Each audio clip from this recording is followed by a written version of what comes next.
दोस्तों, संजय के पिता एक बुनकर थे। उनके पिता का नाम गावल्यगन था। उन्होंने महर्षि वेद व्यास से दीक्षा लेकर ब्राह्मणत्व ग्रहण किया था, अर्थात वे बुनकर से ब्राह्मण बन गए थे। वेद आदि विद्याओं का अध्ययन करके वे धृतराष्ट्र की राज्यसभा के सम्मानित मंत्री भी बन गए थे। हेलो दोस्तों, स्वागत करते हैं आप सभी का अपने चैनल ज्ञान मंथन पर। और दोस्तों, आज के अपने इस वीडियो में हम आपको महाभारत में धृतराष्ट्र और संजय के बीच हुए रोचक संवाद की 7 महत्वपूर्ण बातें बतलाने वाले हैं। तो चलिए दोस्तों, बिना कोई देरी के शुरू करते हैं इस वीडियो को और देते हैं आपको इसके बारे में जानकारी। सबसे पहले आपको बतलाते हैं धृतराष्ट्र और संजय के बीच हुई पहली बात। फ्रेंड्स, जब कुरुक्षेत्र में महाभारत के युद्ध प्रारंभ होने वाला था तो वेद व्यास जी धृतराष्ट्र के पास गए और उनसे उस युद्ध को रोकने को कहा। तब धृतराष्ट्र कहते हैं कि मैं तो स्वयं यह नहीं चाहता ऋषिवर, मैं क्या करूं, मेरे पुत्र मेरे बस में नहीं है। तब ऋषि कहते हैं कि तो ठीक है, मैं तुम्हें दिव्य दृष्टि देता हूँ जिससे तुम स्वयं सर्वनाश देख सको। धृतराष्ट्र ऐसा करने से उन्हें रोक देते हैं और कहते हैं कि संजय को यह दिव्य दृष्टि प्रदान कीजिए ताकि मैं इनसे सुन सकूं कि कौन वीर गति को प्राप्त हुआ है। तब ऋषि वेद व्यास संजय को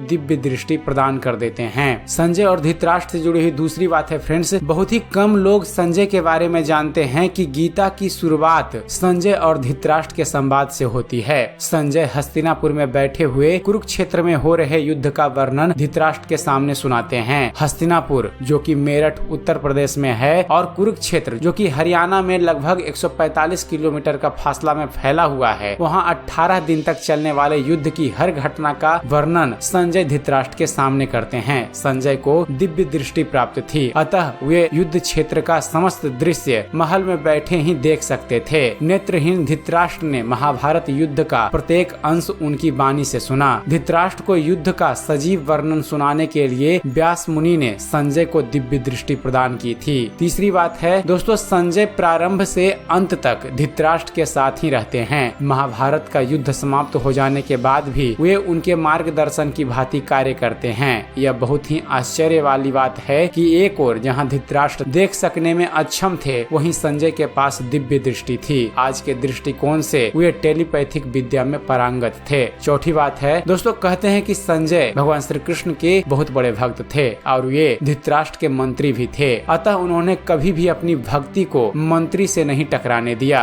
दोनों में ही उन्होंने संतुलन बनाए रखा। फिर भी संजय अपनी स्पष्टवादिता के लिए प्रसिद्ध थे। वे धृतराष्ट्र को सही सलाह देते रहते थे। एक ओर जहाँ शकुनी की कुटिलता के बारे में सजग करते थे तो दूसरी ओर वे दुर्योधन द्वारा पांडवों के साथ किए जाने वाले असहिष्णु व्यवहार के प्रति भी धृतराष्ट्र को अवगत कराकर चेताते रहते थे। वे धृतराष्ट्र के संदेश वाहक भी थे। धृतराष्ट्र और संजय से जुड़ी हुई 5वीं बात है फ्रेंड्स, कहते हैं कि भगवान श्री कृष्ण के मुख से गीता को अर्जुन के बाद संजय ने ही सुनी थी। संजय श्री कृष्ण अर्जुन संवाद के साक्षी थे। धृतराष्ट्र के समक्ष संजय ने संपूर्ण महाभारत का लाइव वर्णन किया था। उनका यह वर्णन अद्भुत था। उन्होंने महाभारत के सभी प्रमुख योद्धाओं के बारे में विस्तार से वर्णन किया। कहते हैं कि गीता का उपदेश 2 लोगों ने सुना, एक अर्जुन और दूसरा संजय। यही नहीं, देवताओं के लिए भी दुर्लभ भगवान श्री कृष्ण का विश्व रूप तथा चतुर्भुज रूप का दर्शन भी सिर्फ इन 2 लोगों ने ही किया था। जहाँ तक देवी और देवताओं का सवाल है तो वे तो सुन ही रहे थे।